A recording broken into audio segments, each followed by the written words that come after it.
One last inference together. This one is an evaluating one. We're trying to figure out what kind of a person Jake is.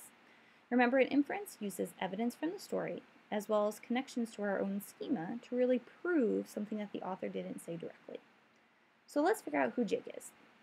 Jake stood on the riverbank. He cast his fishing pole into the deep water. He'd been trying to catch a fish for many hours.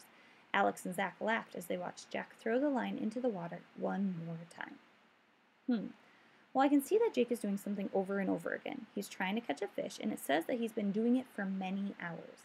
So I'm guessing he's probably a very persistent character.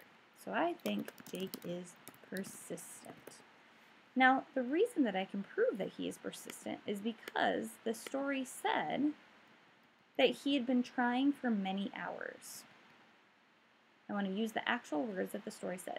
So the story said he had been trying to catch a fish for many hours, and he threw his line into the water one more time.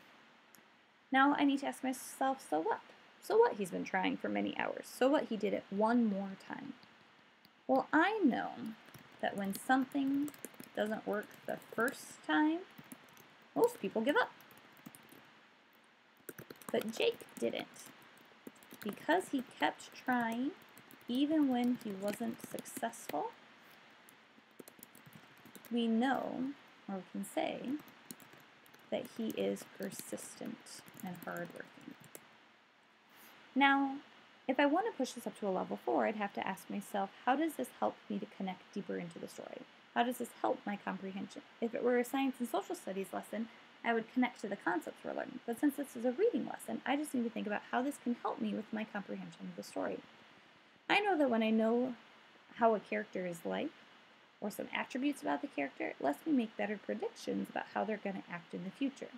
So this helps me to better understand the character, which lets me understand their actions, emotions, and make predictions about how they will act in the future.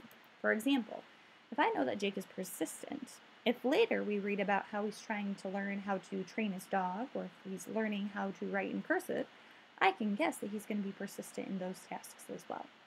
So in this way, I have a level 4 inference because I started with my gut feeling. I think he's persistent. The story didn't actually say that, but by reading between the lines and using evidence and schema, I could prove that I think he's persistent. I proved it with specific words from the story that he'd been trying to catch a fish for many hours, and he threw the line into the water one more time. And then I made a connection. I asked myself, so what? So what he'd been trying for hours? So what that he did it one more time?